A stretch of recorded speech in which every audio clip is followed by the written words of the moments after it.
I'm Dominic Rubino. Welcome to the Profit Tool Belt podcast. Today, we've got somebody you've probably already seen on Instagram. You've maybe even seen him on YouTube.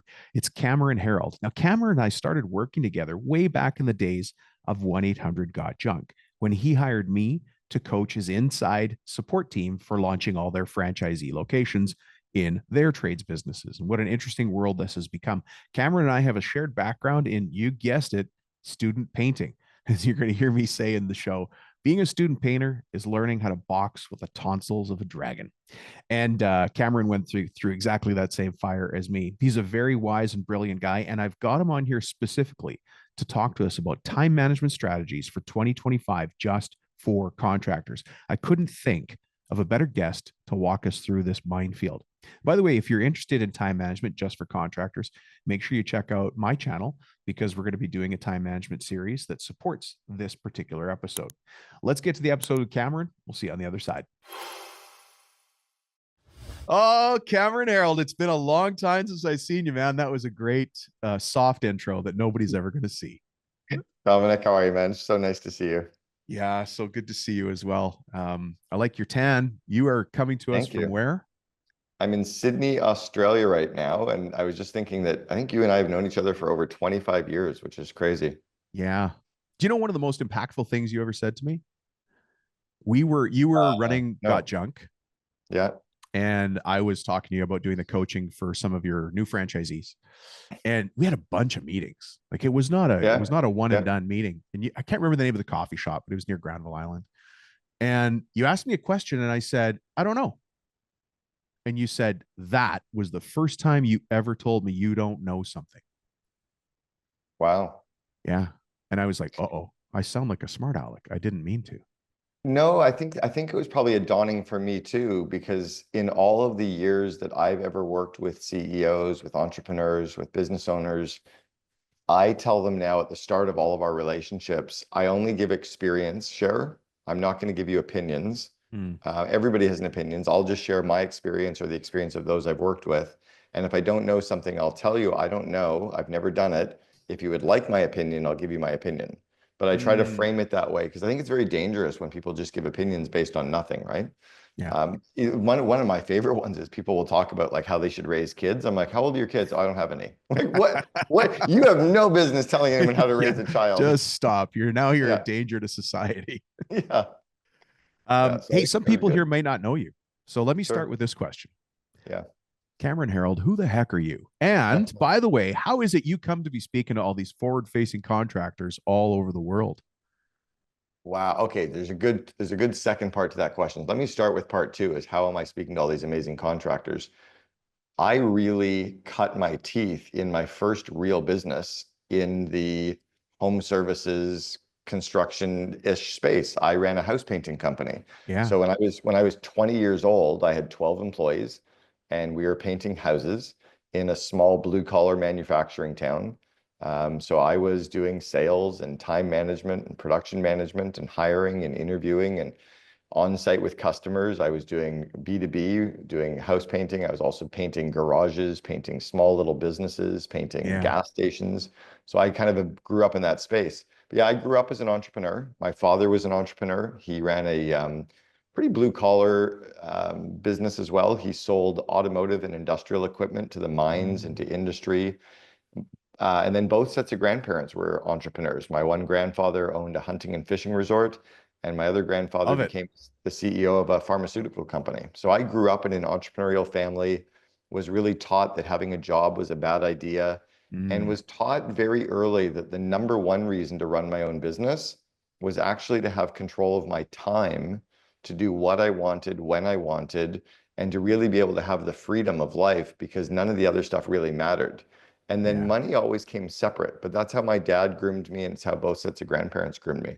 Yeah, that's a very interesting intro because so many people who listen to this show did not grow up at a business kitchen table. And I think in the back of their minds, and I didn't grow up at a business kitchen table either, that pulls at me.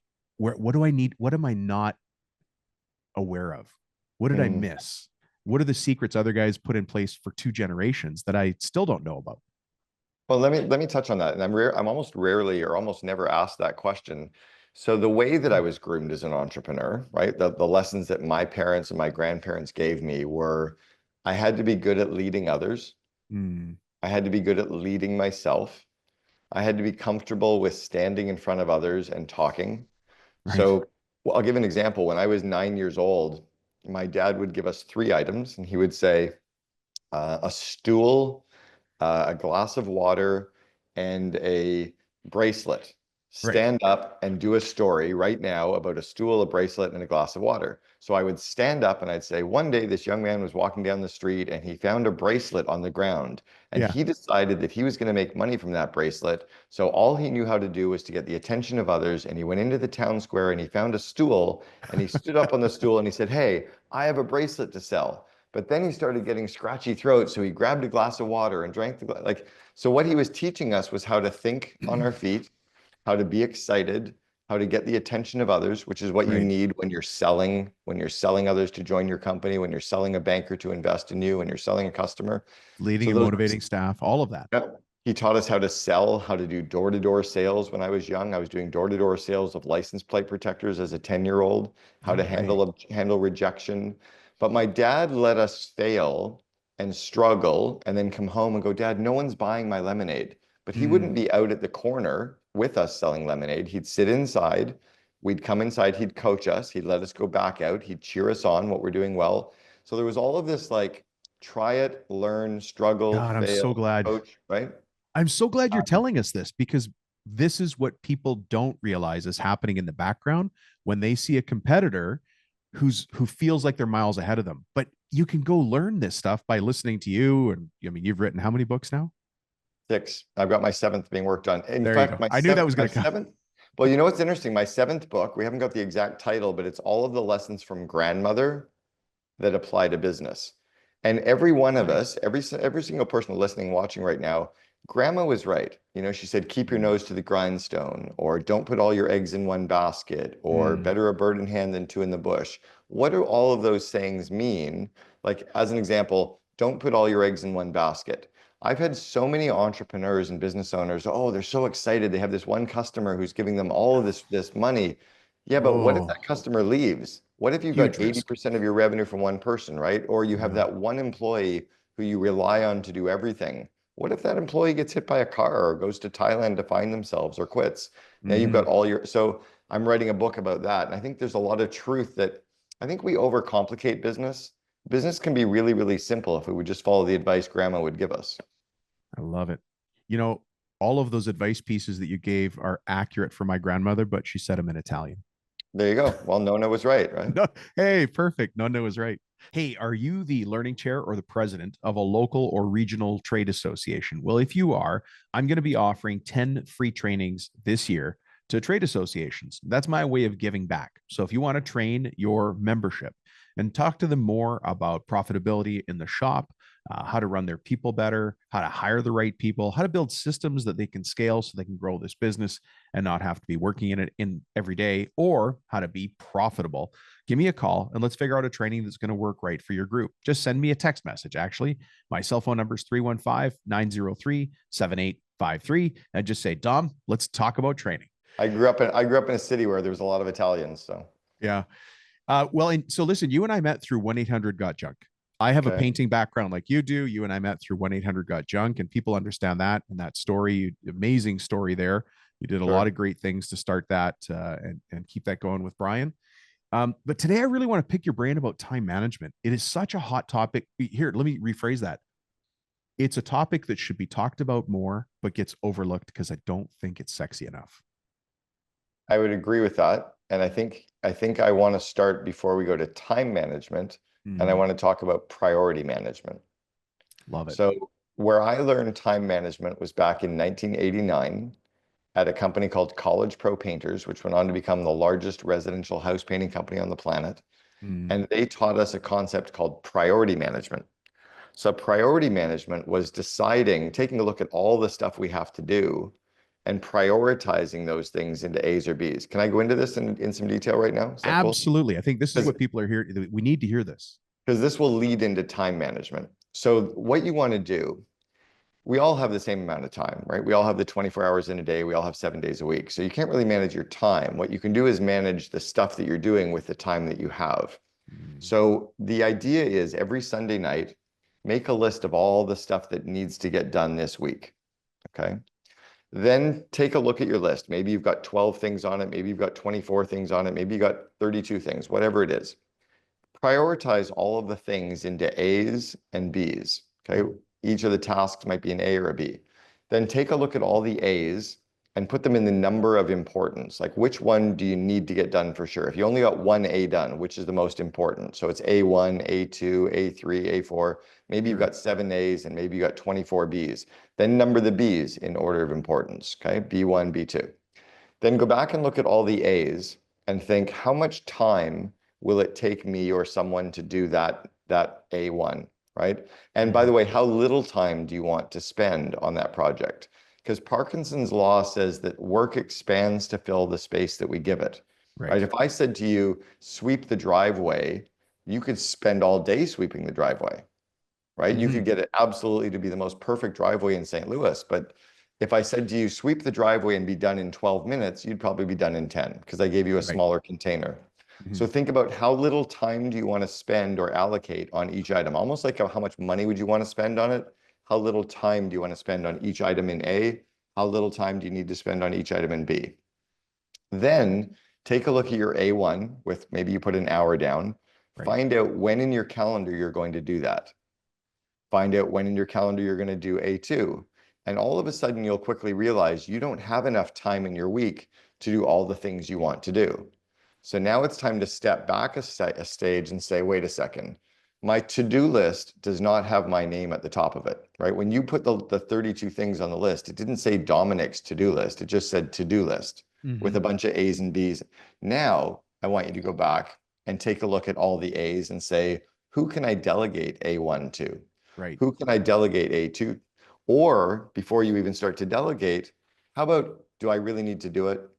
Like when I look at everything there, can I just kill it? Can I just cross it off? Maybe it was an idea that when I look at everything else, I really don't need to do. So you can delete a bunch of stuff. So stop first, and then actually who can you delegate those things to? Then if you can delegate 80% of your to-do list hours to someone, you've actually managed your priorities and you've actually reduced the amount of time that you're working. And nobody ever talks about that. Yeah. What a great way to look at that. That's a good starting point for us. It's the discipline that you approach that with. And I can tell it's measured discipline. You've done this before. You're not just talking it through. You're not even looking at notes, Cameron. You're just like, no. This was something that was hard driven for me because I realized that in the early days of growing a company, the only way I could do it was to get results through others, right? My job wasn't to do the work. It was to get the work done. My job in painting the houses wasn't to physically paint the houses. It was to hire people, train them, get them excited so they could paint the houses so I could go get more to paint, right? So yeah, priority management was the key. Yeah. And then that leads into the time management.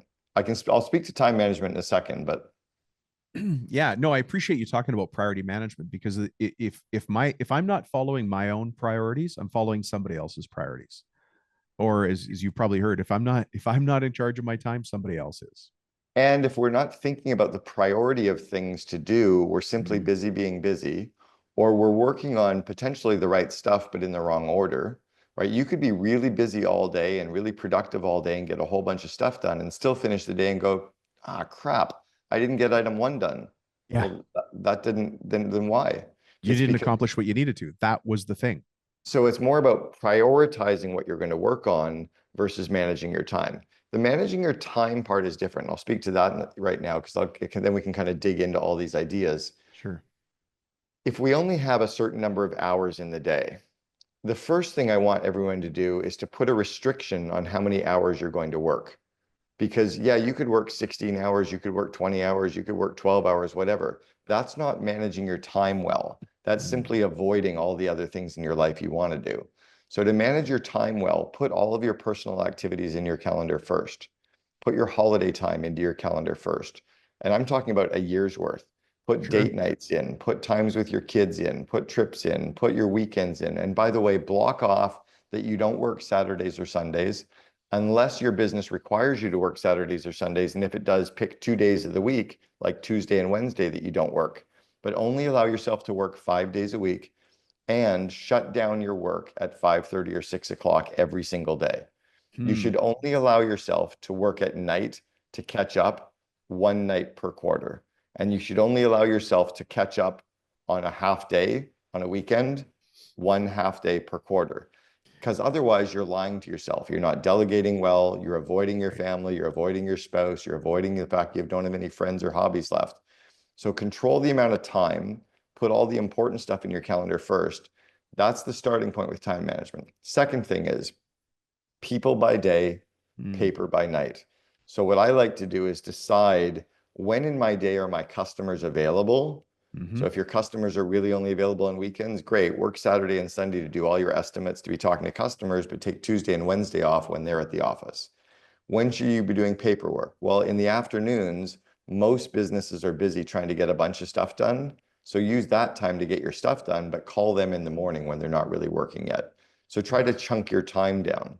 I used to find that in the middle of the day, like at 12 o'clock, 1 o'clock was a good time to work on my business, on the accounting, on the papers, because nobody wanted to talk to me at lunch hour. They weren't at home anyway.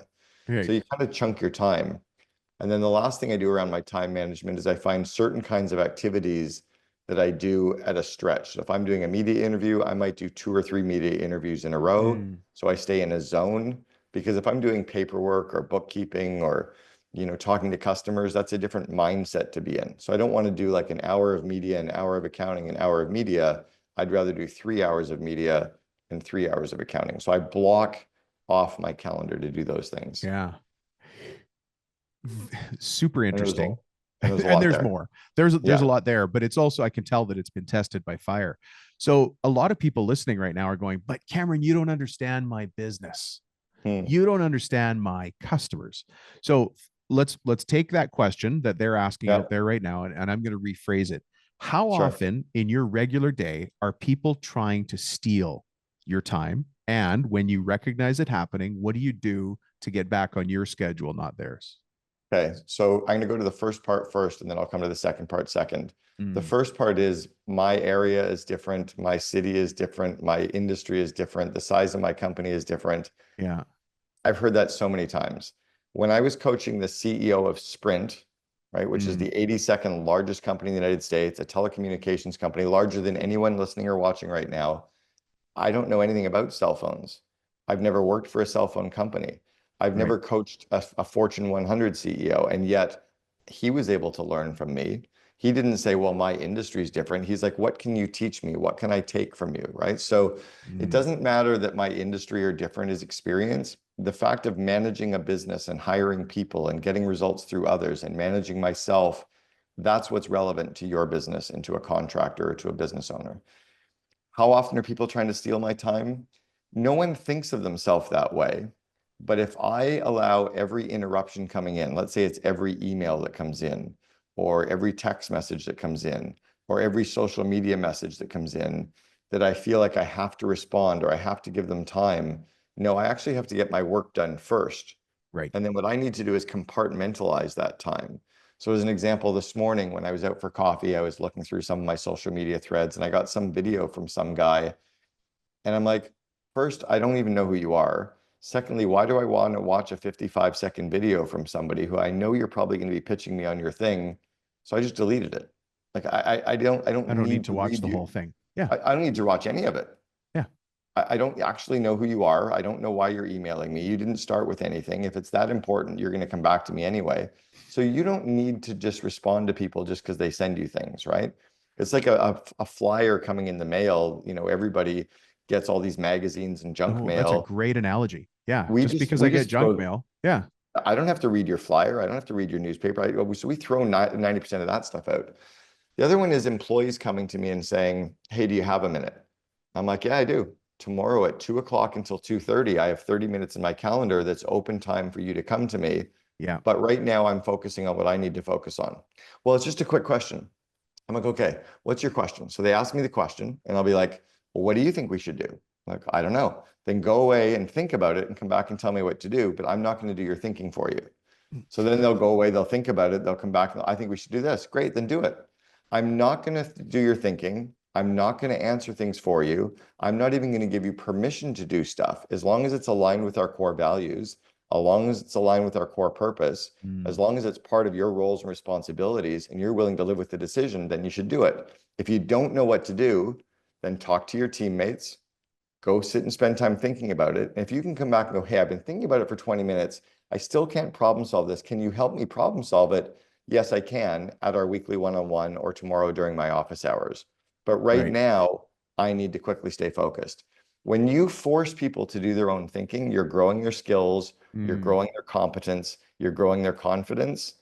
That's what we're supposed to do. We're not supposed to do everybody's thinking for them. That's going to be the most rewinded portion of this interview. It's hard. I actually taught that to Simon Sinek, the guy who wrote Start With Why. I was sitting with him on it and one day, and I taught that to him. He's like, God, I've never thought about it that way. So often as leaders, we're just trying, because we're so busy being busy, that we're like, I'll help you, I'll solve this, I'll solve that. Instead of saying, wait, by giving you the Band-Aid, I'm not really helping you. I'll give you where this really occurred to me. My son at the time was 13. He's now 21, running his own business. At 13, he came to me when I was sitting at home working, and he said, hey, Dad, can you make me an egg? I said, and I knew where this was going. I'm like, yes, I'll make you an egg. So I walk in, so I stop what I'm doing. I walk into the kitchen in the middle of my business day and I go, get 2 eggs out of the fridge. He goes, I only want 1 egg. I'm like, I know. I'm going to make you an egg. You're going to make me an egg. And he started laughing because then he knew where this was going. He takes 2 eggs out of the fridge. Remember, I'm making him an egg.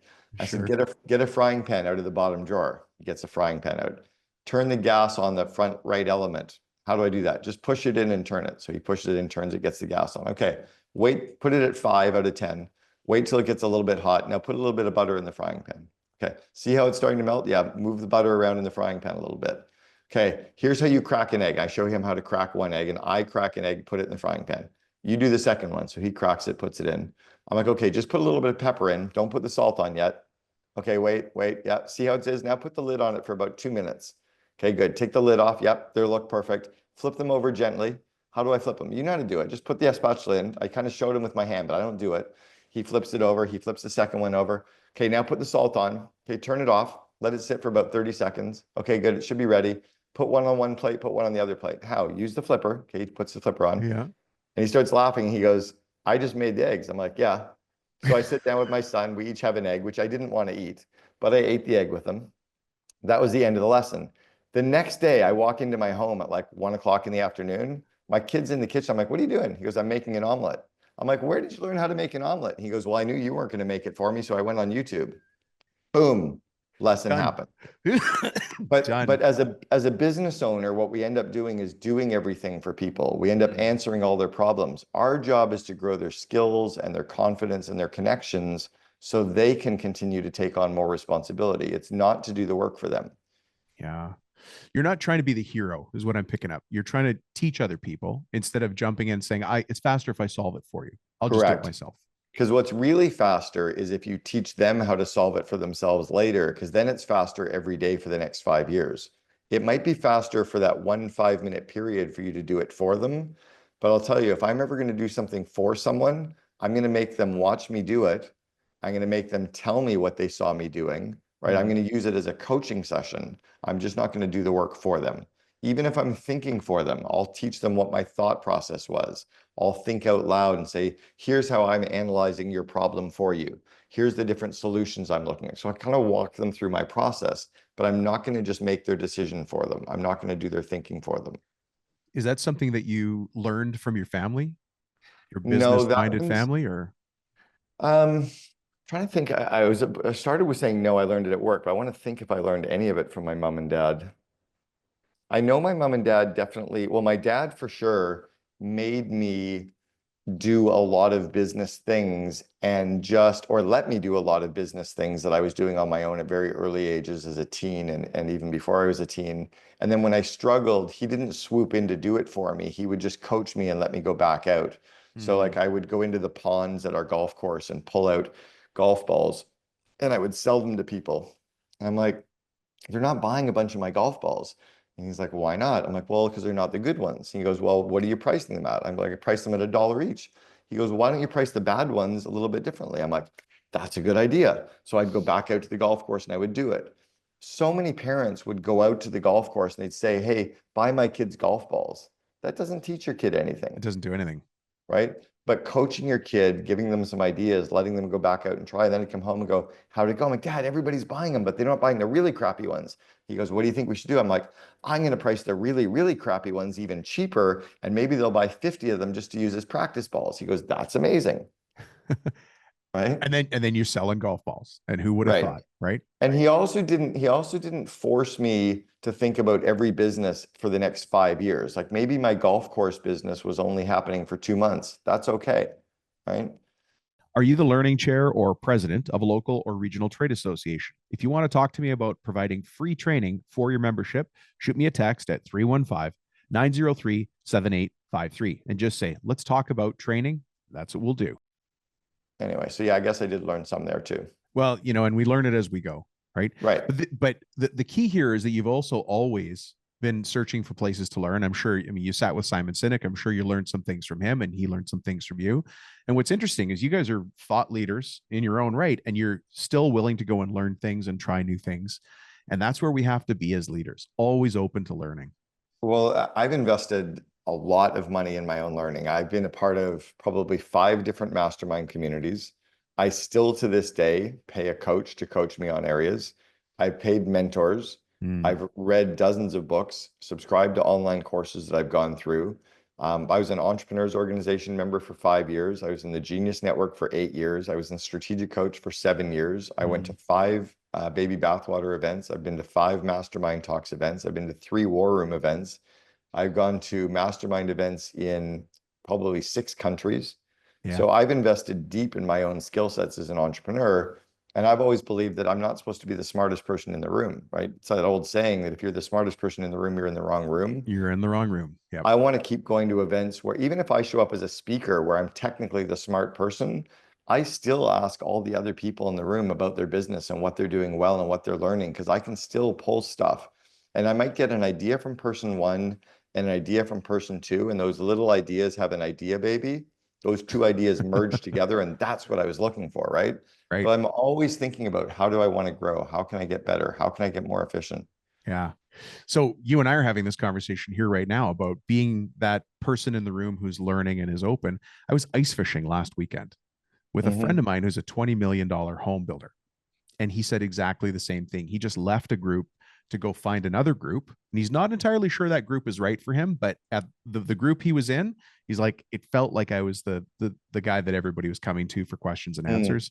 Yeah. It was time to leave. Yeah. And it's just that recognition, right? There's 2 parts to that. One is I would tell him to stay in that group for 1 more year, and I'll explain why, and join your second group. So join the second group where you can start learning, right? Where you're no longer the smartest person in the room, but stay in the first group for 1 more year and be the mentor, and then learn, how am I mentoring others? How are they growing from my skills? What are the most impactful lessons that I'm teaching them? And are we really doing those in our business enough? Because sometimes the mentor becomes the student, and sometimes the mentor can learn. The other part of that is, if we're always there learning, who's there to teach us, right? If we're going to be so selfish with our time that we can only always be learning, then who is the one teaching us? People that are not being as selfish with theirs. And I learned this from someone who was in an Alcoholics Anonymous group. He was a 75-year-old man. In fact, he and his wife built a janitorial business out of Cincinnati. They're actually covered in a book called The Dream Manager by Matthew Kelly. And I met Mary Miller and her husband, John, and John was talking to me about going to Alcoholics Anonymous meetings for about 40 years. Wow. I'm like, 40 years? He goes, I go every week. I'm like, are you not over your addiction? He goes, oh, I was over my addiction 35 years ago. For the last 35 years, I go to the AA meetings for the new people that need me to be there for them. Wow. I'm like, wow, that's powerful. So yes, I think the guy who's running the $20 million business should join another group, but I also think he should stay in the group that he's in and really embrace the fact that he is there growing others and helping others and draw from that. He'll draw good energy. He'll bring that good energy to his business. So yeah, I think you can get from both. I hope everybody's listening to the, everybody's going to take their own message from this. But one of the things that I'm learning from you and reestablishing is the fact that I can't do this on my own. I need to listen to your message. You need to listen to somebody else's message. What does it say on your arm there? I have a tattoo on my arm that says, "We're just walking each other home." That What a nice none thing. of this stuff matters. We're just walking you, like, we're all going to die, right? We're just, this is a journey that we're here to help each other. We're here to light up each other's homes. We're here to help each other out. If I'm always here taking, then I'm not giving. We need to do both. Back to your point about my friend with the home building business. Yeah. And what for the people who's not watching, was showing a tattoo on my right arm that reminds me that we are here to support each other and help each other. What a nice way to look at things, Cameron. Thank you. Hey, if somebody wants to find you in this big wide world, I know, listen, if they can't find you, they're not looking. But tell us a couple of the books you've written. Tell us how we can find you online. And Sure. The easiest way to find me is my main website is CameronHerold.com, and it's Herold. So CameronHerold.com. That has information about my coaching, about my online course called Invest in Your Leaders. It has information on my 6 books. I wrote one called Vivid Vision, one called Double Double.